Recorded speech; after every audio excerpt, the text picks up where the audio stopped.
আসসালামু আলাইকুম রহমতুল্লাহ বারাকাতু। তৌফিক আলাই আছি আপনাদের সঙ্গে। আশা করি আপনারা প্রত্যেকে ভালো আছেন। আজকের ভিডিওতে খুবই একটি বড় গুড নিউজ দিতে চলেছি। যারাই সৌদি আরব প্রবাসী আছেন অবশ্যই সম্পূর্ণ ভিডিওটি দেখবেন এবং সৌদি আরব প্রবাসীদের উপকারের জন্য অবশ্যই ভিডিওটিকে শেয়ার করে দিবেন। আপনার কাছে কি আপনার ই পাসপোর্টটি আছে বা আপনার কাছে আপনার এমআরপি পাসপোর্ট আছে? যদি আপনার কাছে আপনার ই পাসপোর্ট না থাকে বা এমআরপি পাসপোর্ট না থাকে, তাহলে ইতিমধ্যে আমরা কিন্তু জানি যে যাদের এমআরপি পাসপোর্ট কফিল নিয়ে নিয়েছে তাকে দিচ্ছে না, অথবা যদি আপনার পাসপোর্টটি হারিয়ে যায় তাহলে কিন্তু আমরা দূতাবাসের মাধ্যমে সেই এমআরপি পাসপোর্টটিকে রিইস্যু, নবায়ন, যদি পাসপোর্টের মেয়াদ শেষ হয়ে যায় তাহলে সেটার কিন্তু মেয়াদ বৃদ্ধি করতে পারতাম। কিন্তু এই সুবিধাটা কিন্তু যারা ই পাসপোর্টধারী কর্মী রয়েছে তারা কিন্তু পেত না। স্ক্রিনে খেয়াল করে দেখুন, বাংলাদেশ স্বরাষ্ট্র মন্ত্রণালয়ের প্রধান আসাদুজ্জামান হক তিনি একটি ব্রিফিংয়ে বলেছেন আগামী মাস অর্থাৎ জুলাই মাস থেকে এই ই পাসপোর্টের সকল কার্যক্রম চালু হওয়ার সম্ভাবনা রয়েছে।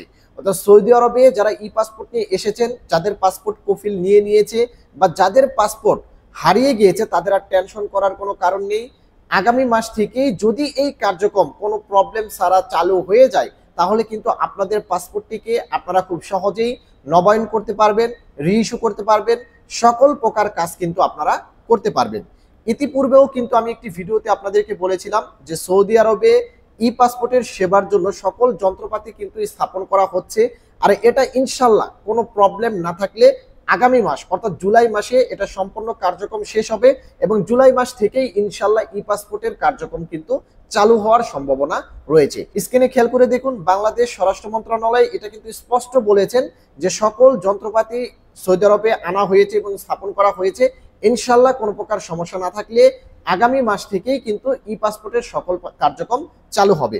তো যারা সৌদি আরবে এসেছেন ই পাসপোর্ট নিয়ে, যদি আপনার পাসপোর্ট কফিল নিয়ে নেয় বা হারিয়ে যায় তাহলে আপনাদের টেনশন করার কোনো কারণ নেই।